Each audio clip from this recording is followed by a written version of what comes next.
what would that reflex be called? That would be ipsilateral. Before you even look at those, Oh, okay. before you even look at those, placing your hand on a very hot surface causes, ouch, Yeah, withdrawal. a withdrawal reflex. And then pushing of your contra. Okay, yeah, it very well could lead to that. Yeah. You're right. So, ouch, ipsilateral, does that mean same side or opposite side? Same side. Okay, so, So you're Yeah. flexing. you're okay. flexing, Okay. you're flexing at the primarily. It's like, well, which joint are you talking about? But Right. it's, it's really talking about what's going on with the bicep there, Okay. because that's the majority movement right there.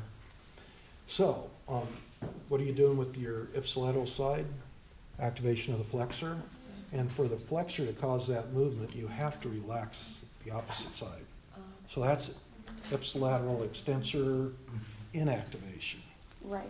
So, there's a lot of different ways you can write those questions. Yeah. So, with a flexor withdrawal reflex, your ipsilateral flexors are being activated, your ipsilateral extensors are being inactivated. Only if I talk about, okay, what might happen on the other side Oh, okay. for the cross extensor reflex, that would be just the opposite. So all you have to do is learn it one way. Learn it one way. What's going on with the flexor reflex, and go, okay, what's the opposite? The extensors are activated, the flexors are inactivated on the contralateral side. Okay. So this is the beauty. You learn it one way, and then you just think it through. It's opposite on the other. Make sense? Yeah. Just what Cassie said, boom, that movement. And it's fine during class to just go, okay, what's going on? Same side, ipsilateral, that's the hot side, that's a flexor, that's relaxing, and on the other side, it's. Okay.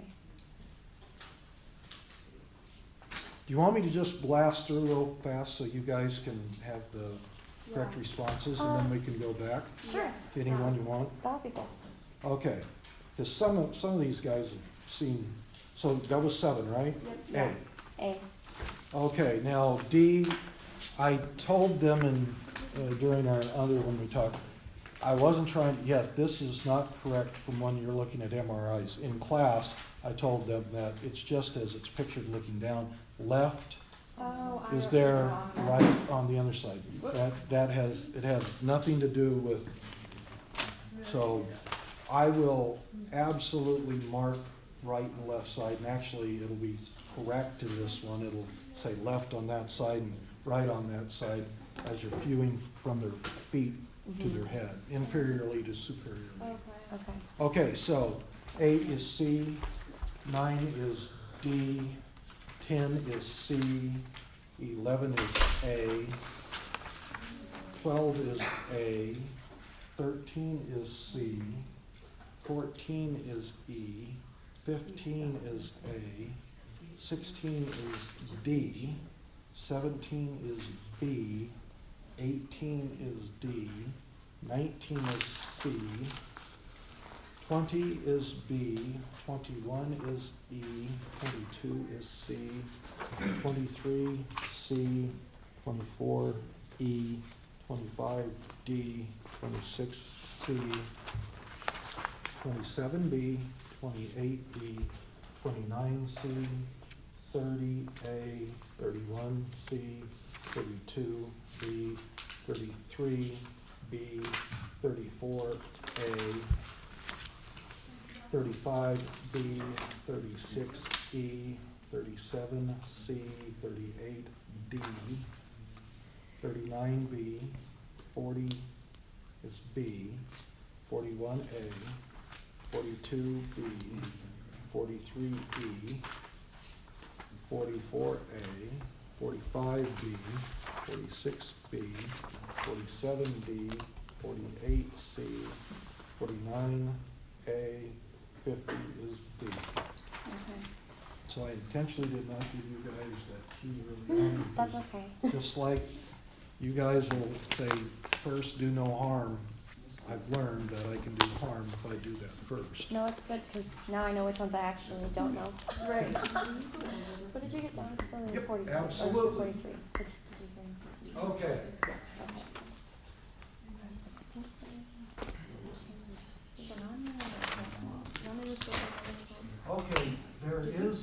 Ivy book, and it has to do with pacemaker potentials. And pacemakers, their action potentials look a little bit different from the potentials that you saw for skeletal muscle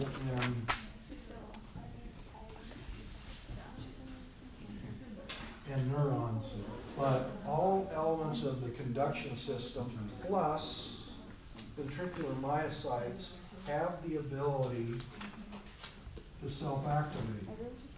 They have what's called autorhythmicity. They don't rely on neurons like skeletal muscle does to tell it to contract. So, here we have, let's just make it easy. We're going to go, this is the SA node. And it hit threshold and it generated an action potential, and that led to depolarizations. Remember, all of the atrial cardiac muscle, they're electrically connected to one another, so that polarization at this action potential will spread across the entire, so this is at the SA node, and there would be, I'm not even going to draw it because ventricular cells and atrial cells, they look a little bit different. I don't want to show you an atrial cell looks like. So, what this diagram, which diagram is it, Kim? 1225. 12, 1225. 1225.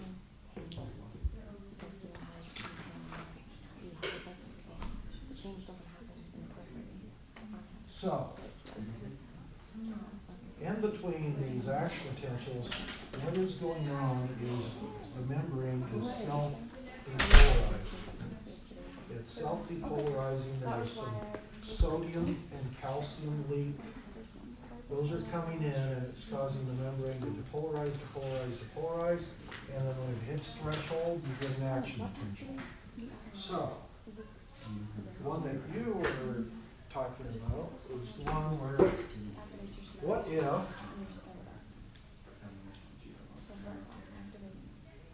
I'm just going to go, what if you have parasympathetic stimulus? So, are you okay with it just normally?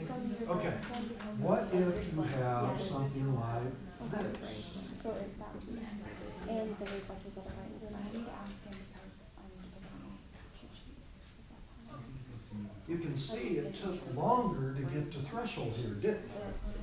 So, you tell me, with the blue, would that person have a faster heart rate or a slower heart rate?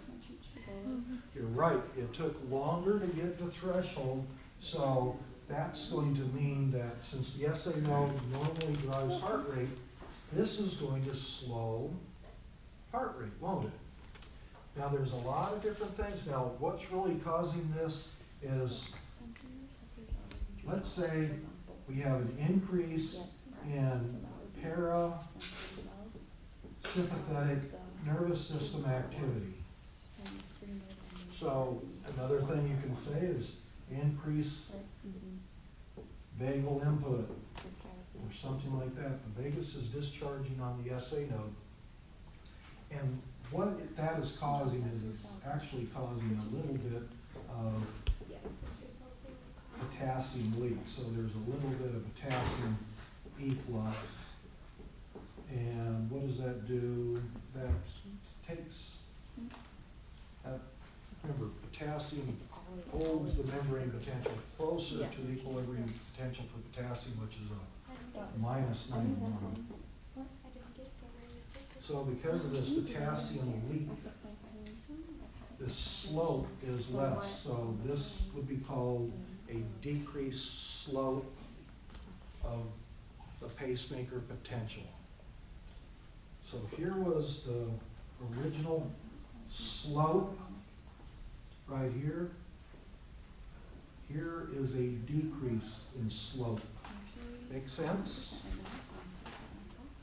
So it's taking longer with vagal stimulation, with parasympathetic stimulation. Just go with what you know. Parasympathetic stimulation slows the heart rate, okay? That means that there'd be more time in between SA node depolarizations, okay? Okay.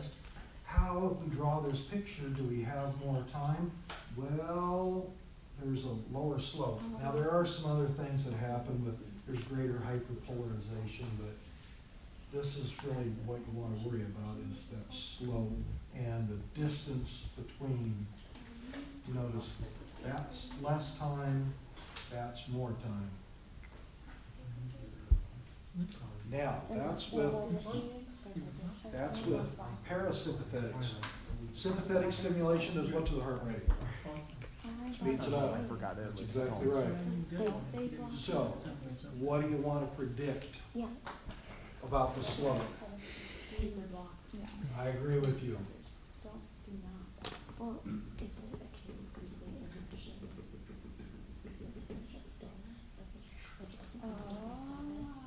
So, Do you think that's what you meant? it takes less time to get to threshold, and that's really what the big deal is, less time to get to threshold, increase in heart rate.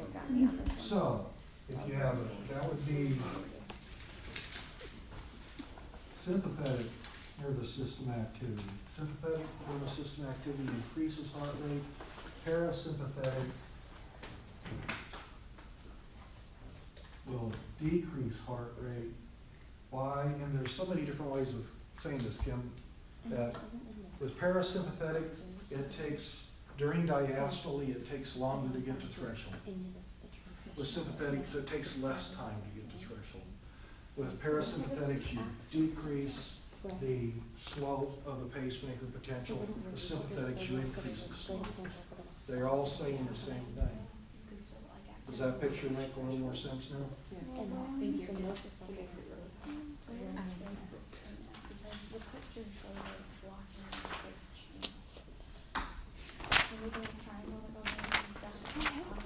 Yeah. Will you go through number 20? I'd be happy to go through that. Thank you. Okay, each of the statements below are correct except one, which is the exception. Okay, so it's getting to local anesthetics. So local anesthetics, you know, we're talking about a pain pathway. So let's say this right here is a nociceptor right here. So we have graded potentials up here when we activate either unimodal nociceptors, which are found on the ends of A delta pain transmission neurons. We have polymodal nociceptors here on the C, and A deltas are thinly myelinated, C's are unmyelinated. So we're talking about injecting some local anesthetic and affecting action on that neuron, right? So local anesthetics do not block nociceptors. What do local anesthetics do? Do you remember? They block voltage-gated sodium channels. You got it. You absolutely have it. Voltage-gated sodium channels. And they're not found here. Oh, no. They're found here, right? Right, okay. So, if we inject some local anesthetic here, it'll block that channel. If we inject some local anesthetic here, not going to do a single thing here, but it'll eventually diffuse over. That's the good thing about local anesthetics. You wait another 5 minutes, and you might get them numb, start pinching them. So So the nociceptors are where those R's on the end, so it doesn't Yep. block those. It goes Here, through those and then, okay. or that where the makes sense. nociceptors are, and that's the only place where they are. Okay. Got it. So local anesthetics do not block nociceptors. Matter of fact, let's say we have voltage-gated sodium channels all along through here. Let's get to a concept here. So we inject some local anesthetic right here.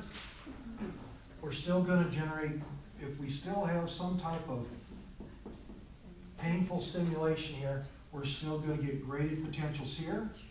Guess what? We'll still get action potentials here. We'll get action potentials here, but oh, we're blocked right here.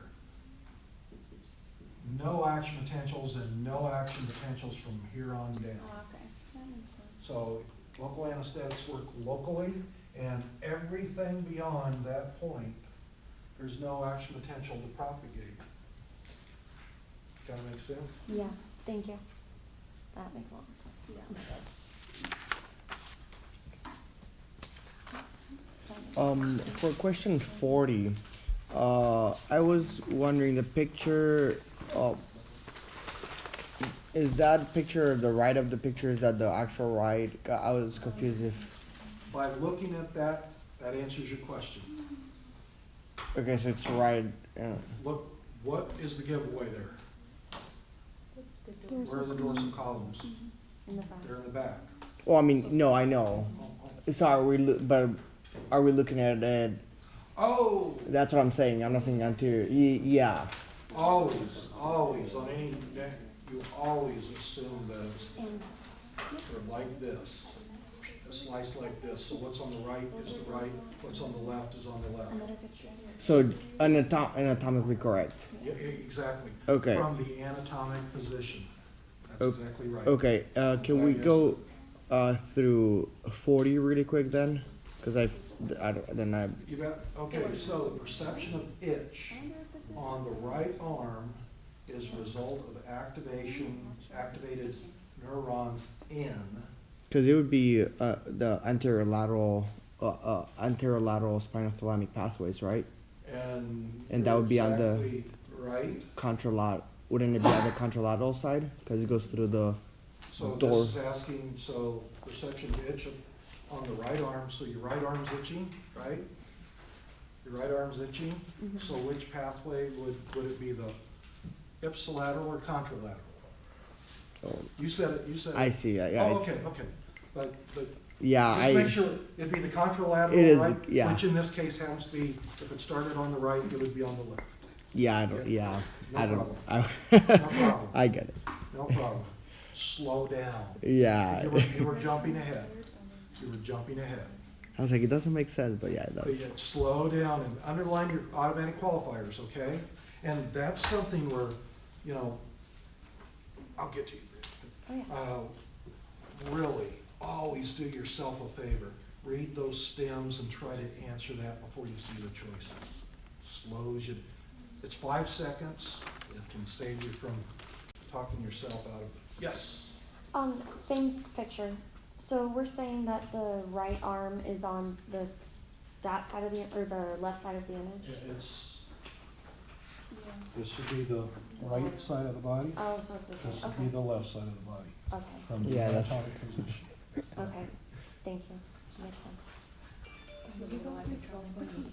Which, Yeah, it's awesome. oh, yes, absolutely. I'm glad you bring that one up. And I've already mentioned, you're going to get it's 1 or 2 questions with that diagram. And 1228? 1228, yes.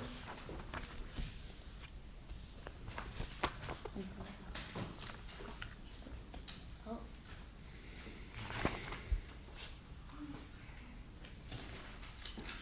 Whoops. Now, there's a lot of different things that you can, is the way that, does this say stroke volume on the y-axis and end diastolic volume on the x? Yeah. Okay. Ventricular and Pardon me, the- ventricular, but yes, and okay, that's not. okay. Okay, what figure is this? Yeah.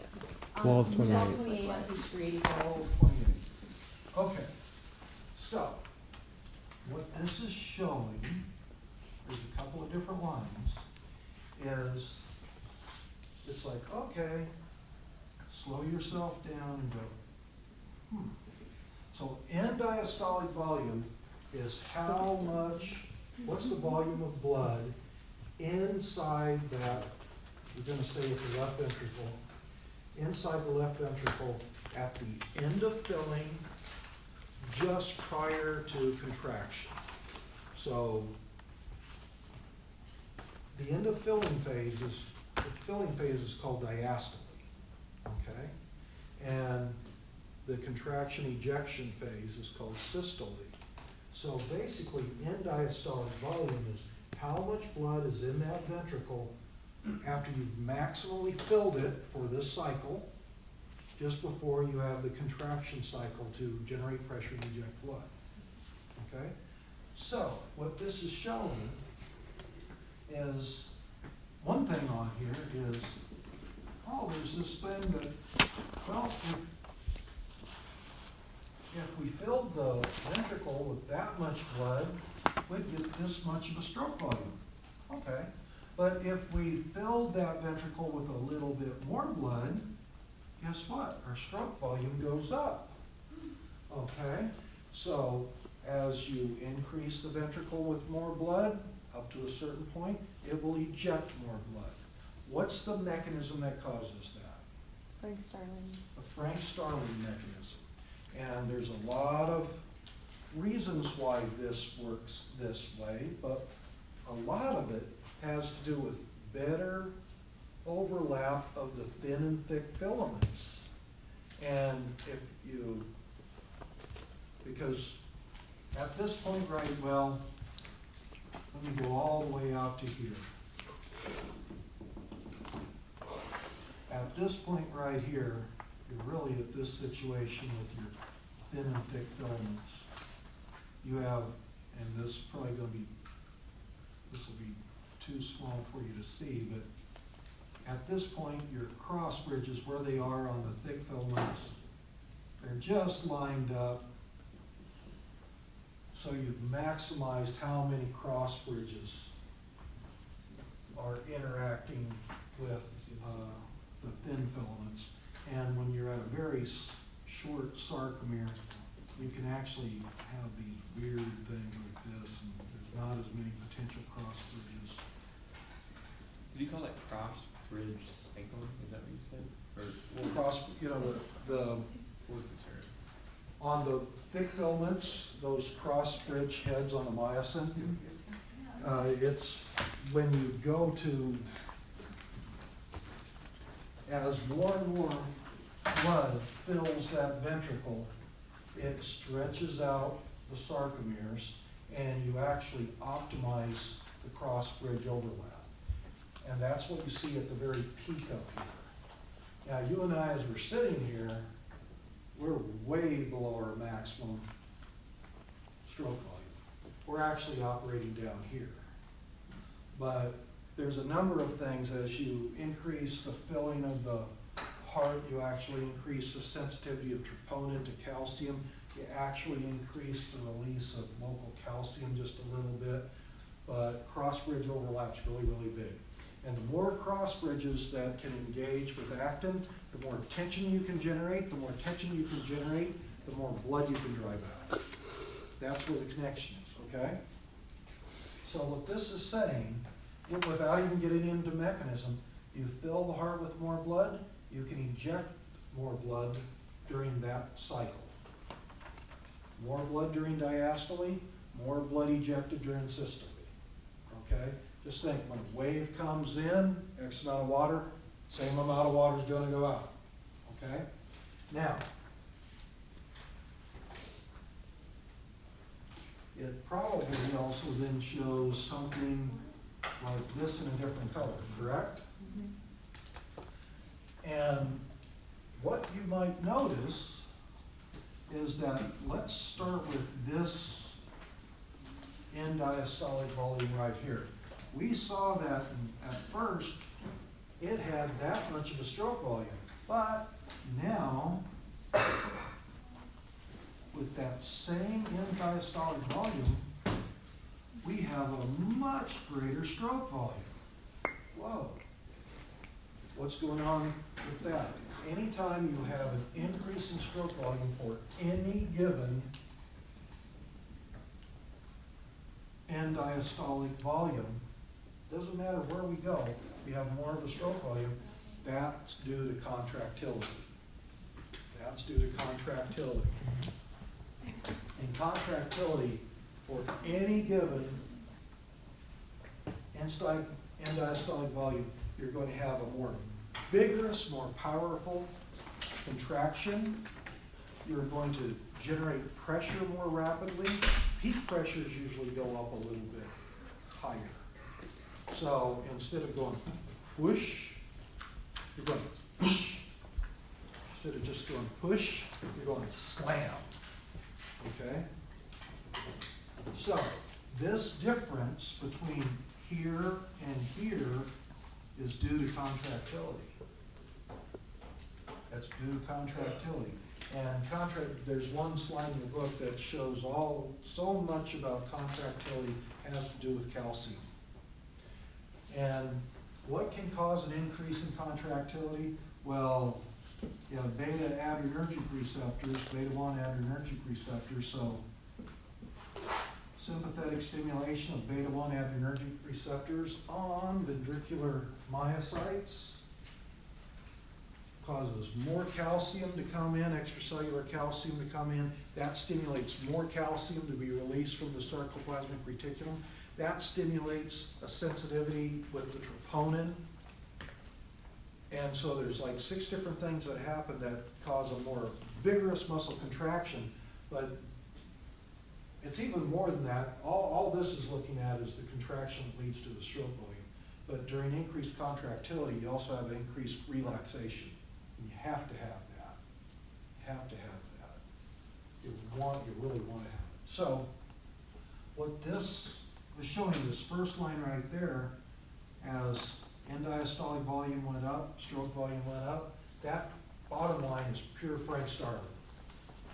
And that top one is, there's still Frank Starling going on in this top line, but the added is due to contractility changes. So going from here to here on that line, that's a Frank Starling increase from here to here, but going from here to here, that's contractility. What is the definition, by definition, what is stroke volume? Pardon me? What is stroke volume by definition? Okay. It is stroke volume, it's defined a number of ways, but it's N systolic volume minus, whoops, N diastolic volume minus N systolic volume. So that's how much the ventricle filled with blood. This is what's left after the ejection phase. Okay, so let's just kind of, let's say it filled with 120 mils during diastole. And then after systole, after your pressure generation and ejection phase, you only have 40 mils left in the ventricle. That person's stroke volume for that cardiac cycle is 80 mils of blood per minute. Okay, so then going back to that one, so if our end diastolic volume was 120, if we wanted to increase our stroke volume, then we had to increase our contractility. Or increase, If, say we wanted to maintain our end diastolic volume, that couldn't change for us. The only way we could change our That's stroke right. volume is based on That's right. contraction. that's Okay. right, that's exactly right. Okay. If you keep that variable the same, if you fix that variable, yeah, then what happens is, and this is very real world, your body will keep it at 120, but you'll have a more vigorous contraction. It will just have 20 mils left, so you actually have a 100 mil ejection phase, and that's really what's very often goes on Okay. with increasing contractility. So yeah, there's no change in Frank Starling there, but you have a more productive ejection volume, so your ejection fraction goes in. So they say you're ejecting deeper into your ventricular volume. Okay, but if our end diastolic volume changes, then that's Frank Starling. Okay. Yeah, but you need to be careful. You're looking at this black and white. I need And to it's a get to sliding gray. scale, and you're gonna get yourself in trouble with the clinical stuff if you make it that easy. Okay. Because, if you slide up and down this line, it's Frank Starling. Any difference between these two lines? That's contractility. Because what you're getting at is, your heart is constantly trying to do minimum work. And it only does the amount of myocardial work that is necessary. So there'll be times when you might actually your body will change this number and that number is not gonna, so you need to be a little bit careful with, I don't know where you're going with this, but with teleologic reasoning, if you carry it too far, it breaks down. Okay. So there's a lot of gravity.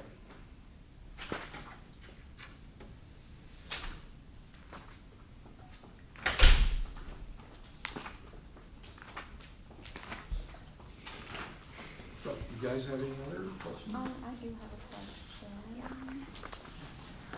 Not about an answer, just about something with the answer. What activates your autonomic nervous system? Is it brainstem? What activates your autonomic nervous system? Excellent question. And it's actually, Because I know your somatic nervous system is the corticospinal tract.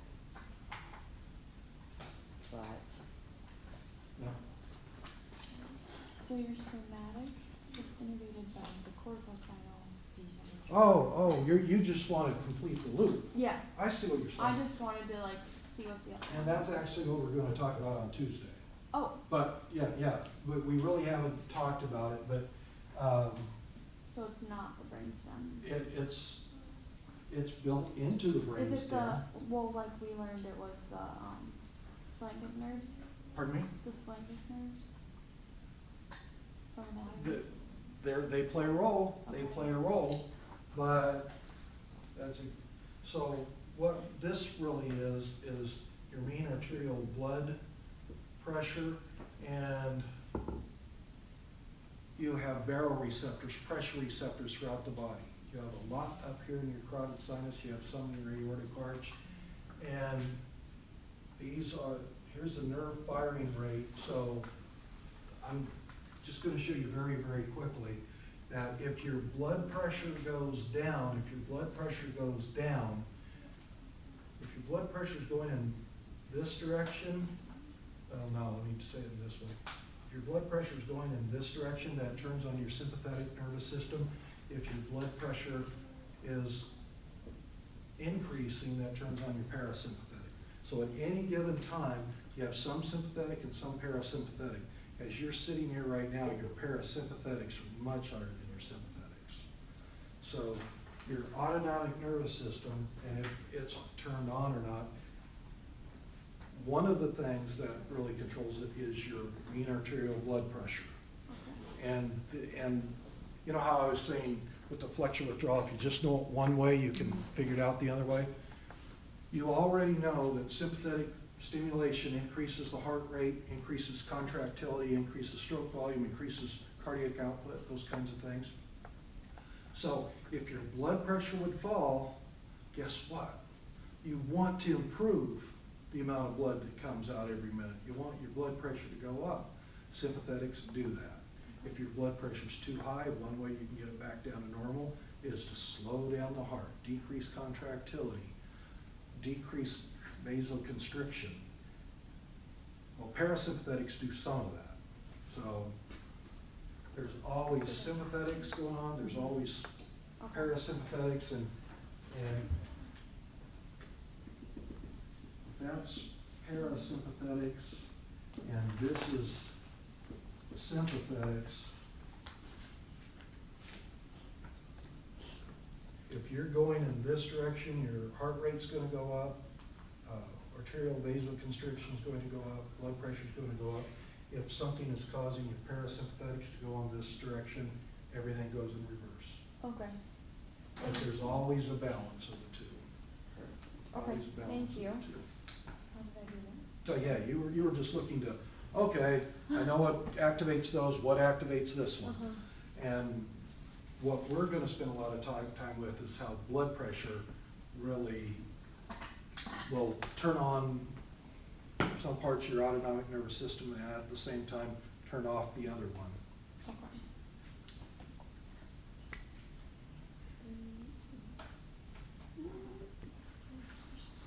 How would that be?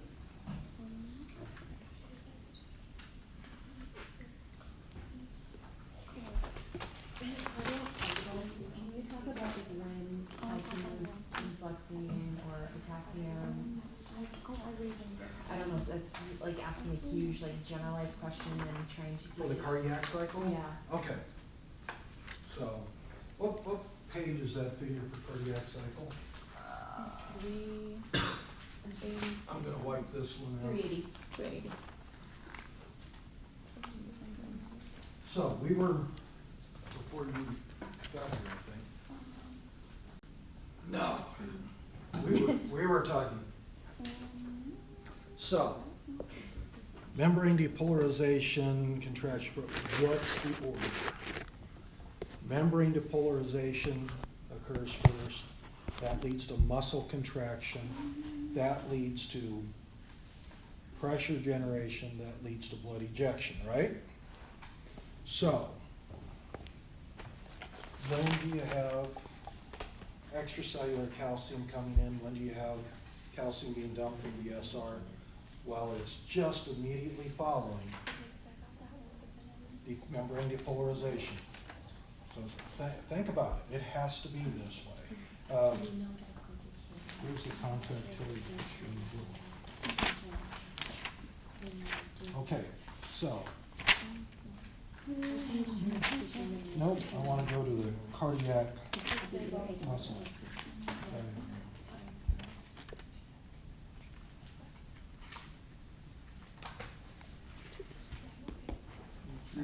Let's do it. 375?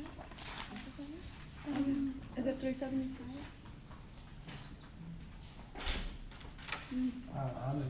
Is it this? Yeah. No. 386, you want to take a crouch? I don't know. You know, it's, The second half that you were talking about. you know, I don't know if this book actually has, but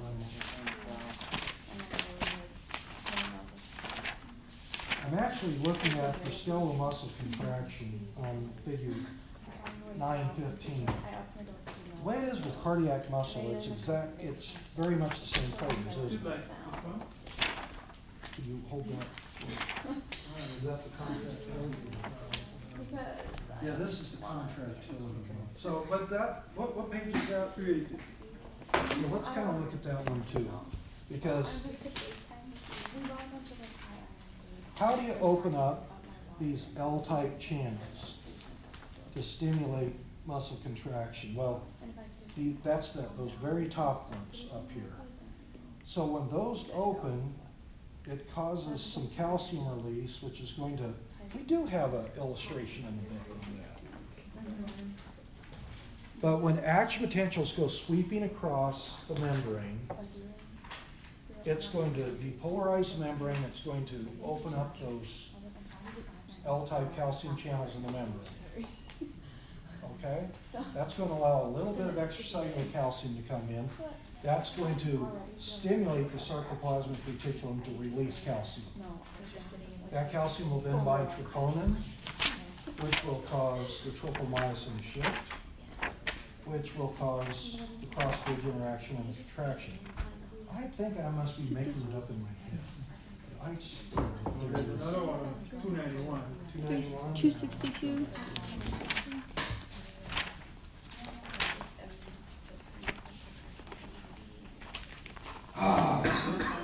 You found it.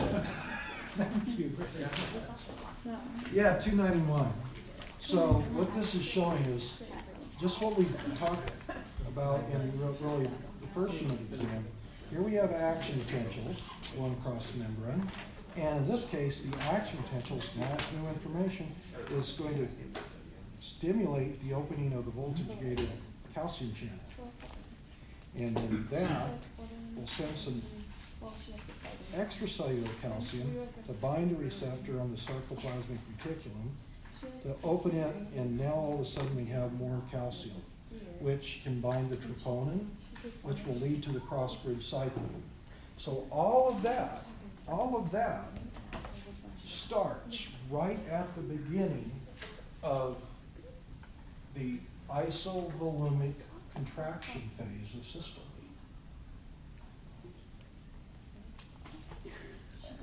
So the polarization right here is going to lead to calcium coming in.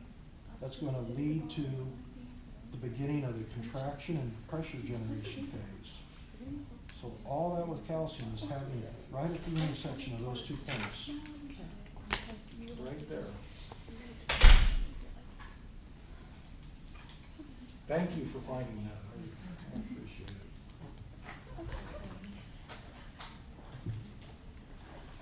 And so then will our levels of calcium like during the relaxation phase, is that like when we're starting to like reset this? Yeah, in the bottom right of that, you have this calcium ATPase exchange pump, and there's a calcium ATP, excuse me, it's just a calcium ATP pump.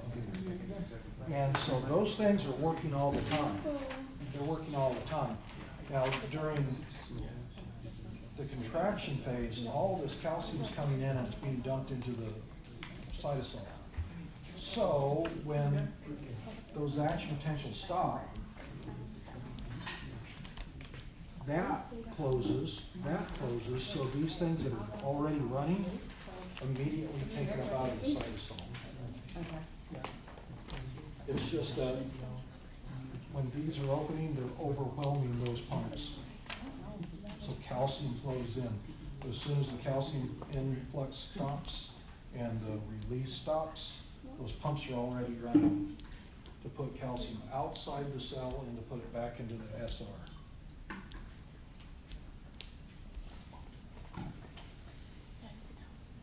So that would definitely be occurring during isovolumic relaxation. But it's going on all the time. It's just when does it predominate? Yeah.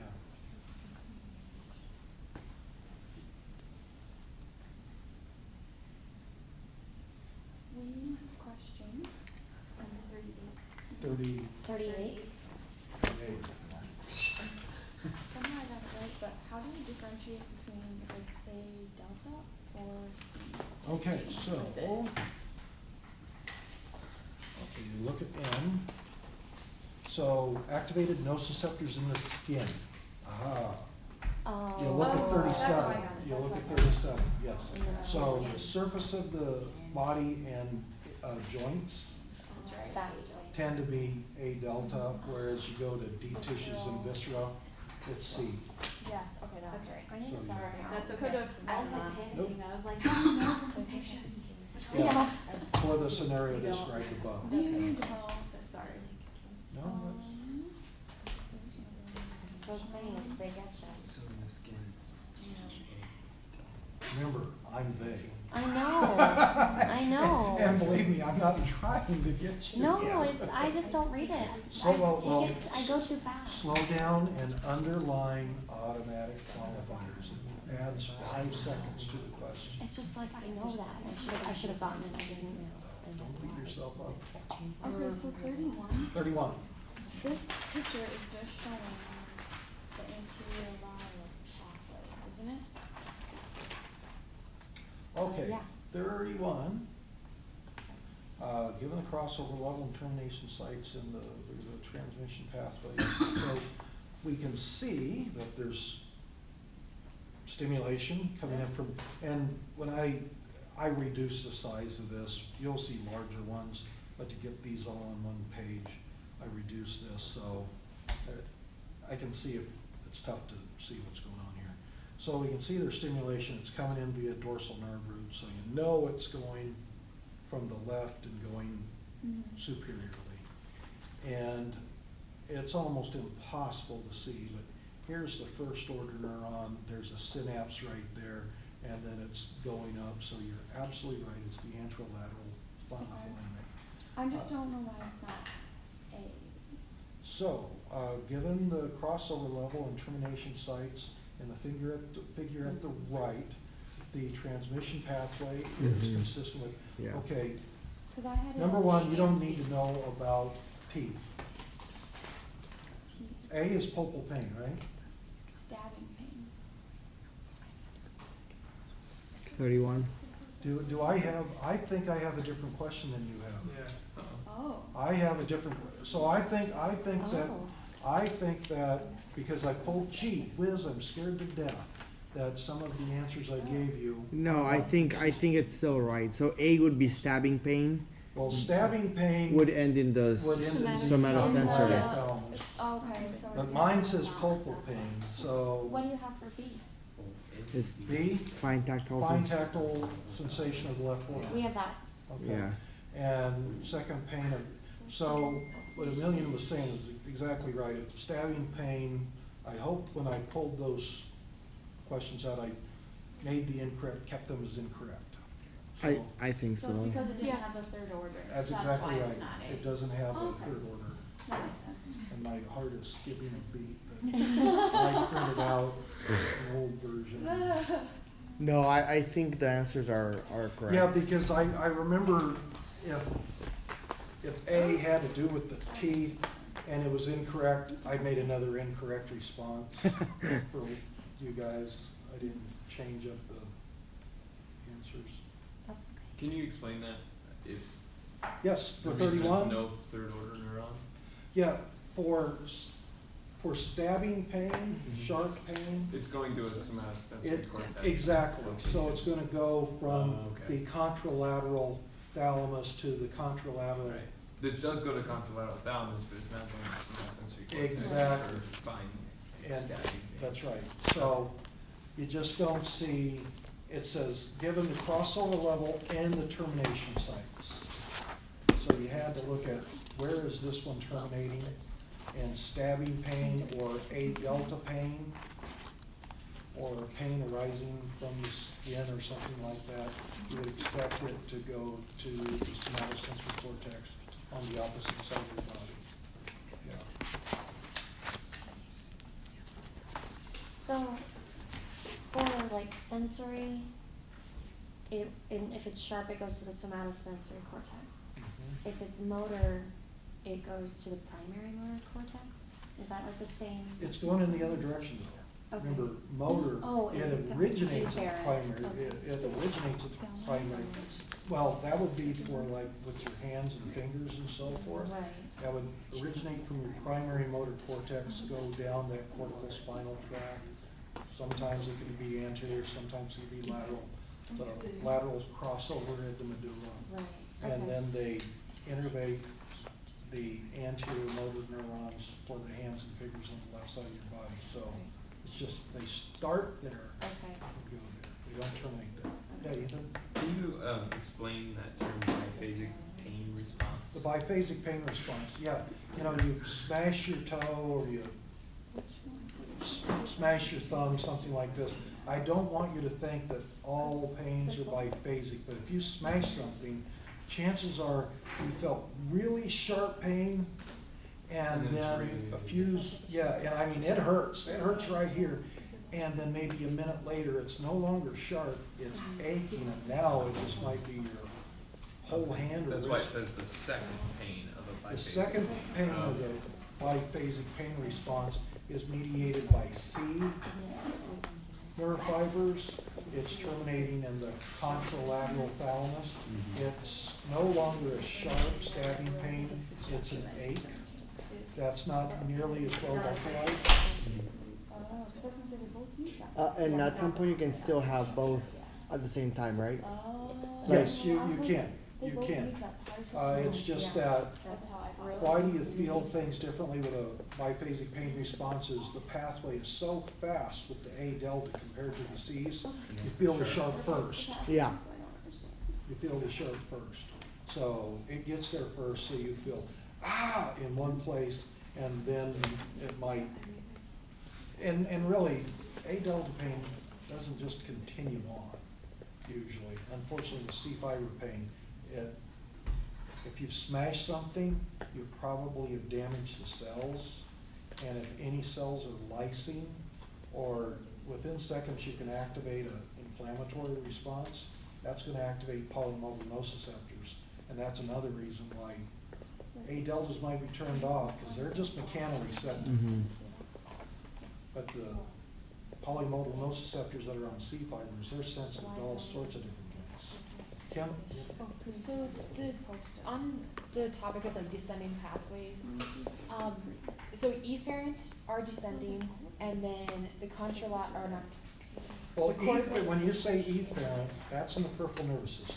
Right. But it does interact with descending pathways. Descending pathways activate efferent pathways. Okay, so descending pathways activate Efferent. efferent. And so afferent Comes in. will activate ascending.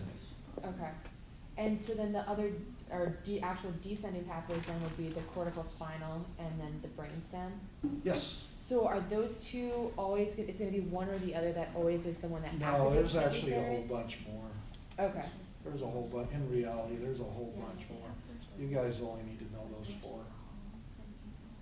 oh, ascending, efferent, and. Yeah, Okay, I well, was like, no, what I where's the mean four? by, no, what I mean is there, between, there's cortical spinal descending, there's the vestibulo, there's the reticulospinal, there's the vestibulospinal. There's many, many other pathways, but walk before you run, you'll hear about those later on Okay, in another course. and then with the, So those are descending pathways that will activate efferent neurons. okay, Yes, and so whenever, like, we talk about the cortical spinal, yes, that's going to be fingers and hand skeletal, right? And then the brainstem pathways, those are going to be like smooth muscle, cardiac, no, that's afferent, or that's, no, the, autonomic, I'm thinking. right. You know, it's, you know, I put in there, it's posture, it's balance, it's things like that, but it's really more than that. It's stereotypic movements that you don't even have to think about doing. Okay. Things with your shoulders, elbows, and legs that, you know, just me touching my nose is incredibly complicated. But you don't need super fine movement at the shoulders and elbows to, that you need fine, but I didn't answer that So that would be what pathway, like, cause so we're talking about the cortical spinal pathway, that is when you, okay, so but this would be for the, some of this other movement, Okay. it's probably brainstem. Okay. It's probably brainstem. so you pretty much could be activating both of them at the same time. Absolutely. You're all Well, pretty, yeah, you pretty much have to, because, you know, your hands are at the ends of your shoulders, you know, so the fine movements of your fingers is cortical spinal, but this right here might be brainstem. and could Yes. you have cortical spinal activate other parts of your body if you need a very specific movement? I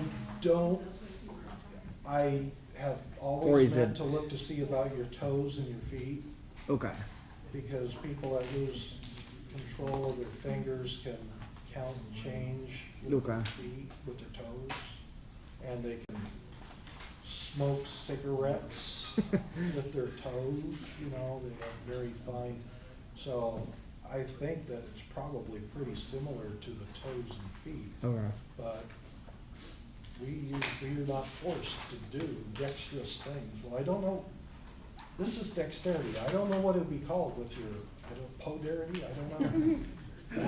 I don't know what it would be. Maybe. Come on, okay, I made it up, podarity. Yeah, you have to know. I have fine podarity There today. you go.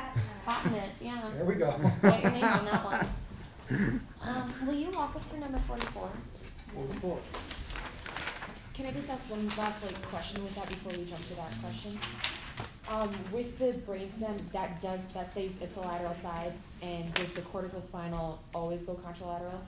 Eventually it Majority. does. Eventually it does before it interacts with the efferent motor neuron, because, you know, if it's going down, if it's a fiber that's destined to go down the lateral cortical spinal, it crosses over at the level of the medulla. Okay? So, once it gets past the medulla, it's gonna be going down the contralateral, lateral cortical spinal, okay? But something like 20% of those fibers stay and go down the ipsilateral anterior cortical spinal tract.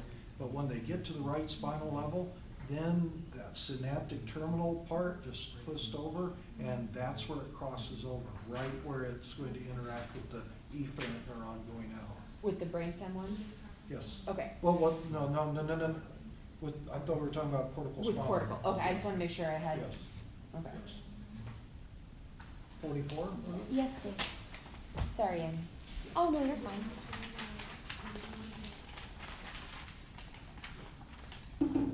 Okay, so which is a component of the afferent division? Okay, by definition, when you see afferent division, it means peripheral nervous system.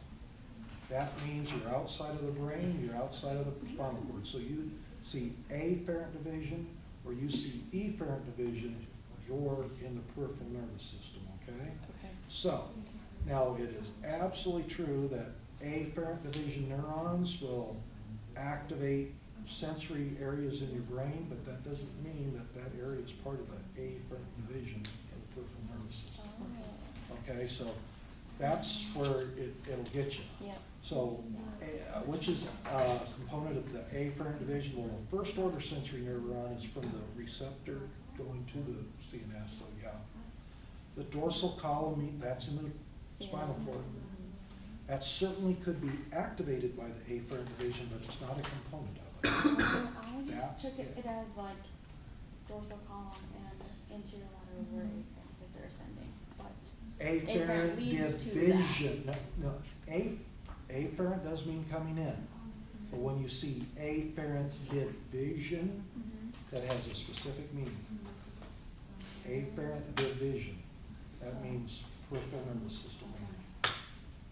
So you're right, that afferent sensory can mean the whole pathway, but you see afferent division, specific name. Just specific name. Yeah. Okay. I was like, but all these are true. Yeah, I understand, I understand. That's a good one. Yeah, that's unfortunately one of those wordy, It's very tricky. that's, Yeah, okay. hey, you take a look in your notes when we went over the central nervous system, peripheral nervous system, and I said all these words go together, you're not exam. I bet in your notes, I bet you wrote down. I bet, okay, there's 7 of you sitting up front, I bet 10 of you. I bet seven of you wrote, when you say division or something like that, it's peripheral. But it's easy to blast past that when you're reading your notes, but I bet you wrote it down. So for the same question, if you would say the first order neuron of the dorsal column, like the dorsal column medial lemniscus pathway, or does that, because you have The first order neuron that is associated with the dorsal column medial lemniscus pathway, that's that special neuron I told you about. Part of it's in the afferent, part of it's in the peripheral nervous system. And then part of it it's is in the central nervous Okay. system, yeah. so that would still not be considered part of the afferent division because it is also in the. I wouldn't ask that question. Okay. Okay. Because it's wrong. I see. Okay. There's Okay. no way of making it right. Okay. Or at least I hope I won't ask that question.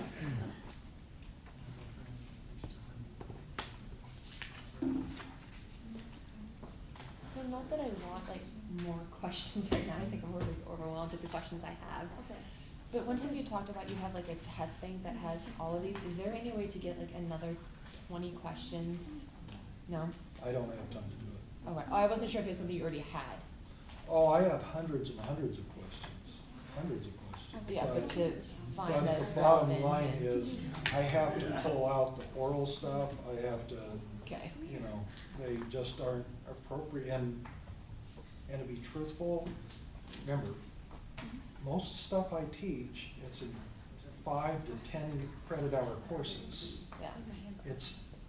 They would freak you out. Well, it's not that you couldn't learn it, it's just you haven't had the time to interact with the material. Yeah. If you see a cardiac question for a 9 or 11 credit hour course, it looks different. And it wouldn't make your day. And you would, you know, for me, it's first do no harm, and I would harm you. Just to read the question. Yeah. I actually have a format question for the Yes. test. I know you're gonna integrate stuff from exam 1. Do Yes. you know about like how much or? No, and there will be some straight, you know, we were talking earlier, like, for example, the eicosanoid pathway. You need to know that and be comfortable with, okay, where do NSAIDs work, where does prednisone work? You need to understand that the rest of your professional life. So, I will ask, and I've already mentioned that, there's two things I'm gonna mention at the beginning of class tomorrow. Number one, about Unit 1 material being on the exam, and what's The cardiac questions, Pardon me? the cardiac questions. Yeah, the The meeting cardiac time. cuts off, you know, it's up to capillary, it's nothing. And then beyond you were that. gonna mention the meeting time as well for the questions. So, yeah, there will be Unit 1, there will be straight action potential versus graded potential questions. Right. Okay. So you think, you say you're gonna get the cardiac questions sometime, late tonight or tomorrow morning? I or- can guarantee it won't be tonight, no. Okay. I That's can guarantee you that, because there's some things with illustrations that I can't put in at home. I have to do it from my office. I could even do it here in my office. And like the G proteins, signaling pathways, all of that. Absolutely, Sounds good. absolutely. Okay, so this is not gonna be the test, right? Guess what? Okay. The sympathetic nervous system, Uses those. guess what, you know, Yep. yeah, what do you find on a sinoatrial node? You have a beta-1 adrenergic receptor. What does that activate? The cyclic AMP pathway. I think you have just identified, good for you, a question, and guess what? How about IP3? That's alpha 1, alpha 2. Well, Or just All- alpha 1. let's just go, yes, let's just go alpha 1, let's go alpha 1, and that's an arterial smooth muscle. Right. So, guess what? It depends on the G proteins. Yes, but, GQ or GS. well, it depends on the receptor, which Right. a specific G protein links to it, Okay. which gives rise to a specific second messenger. Mhm. And so really know how beta 1s versus beta 2s work. And from the Unit 1 material, beta 1s, beta 2, beta 3s all increase cyclic AMP. Right. It's just that cyclic AMP does different things in a cardiac myocyte versus an arterial myocyte. Right. Yeah. Okay, thank you. Will it still be a 40 question? It'll be a 40 question. Well, I was just gonna say, I thought 200 questions. 200 questions. You had the whole day to 1 take hour. this. Go. That would be funny. Yeah, Yeah, I don't know, it's funny, I probably. I would be like hysterical. Yeah. Like crazy. Or no. no, Crazy no, house. tomorrow oh, yeah, that was it. So, Tuesday you guys are out at 1, so, we can go over the cardiac questions. I'll try to get here, as close to after 1 as possible. Do you know if the classroom would be open? Yeah, it'll be open, Until yeah. 5. Okay. Because I'll need to skedaddle out of here by 3:30. Okay. But from 1 to, we'd have plenty of time to get through that question. Okay. On Tuesday, so Tuesday at 1. A little bit after 1. Because I'm teaching right before that, so. I have what I'm doing with the residents on Tuesday, I might be a happy camper when they're gonna just be grinding their teeth. Dental residents? Pardon me? Dental. On Tuesday, close to 1 o'clock. It'll be a little bit after. What type of resident? Residents, what kind of? I'm still learning how to deal with my hearing aids. And these are dental residents, but so they're in odontology. There's some that are orthodontics, some that are endodontics, and then there's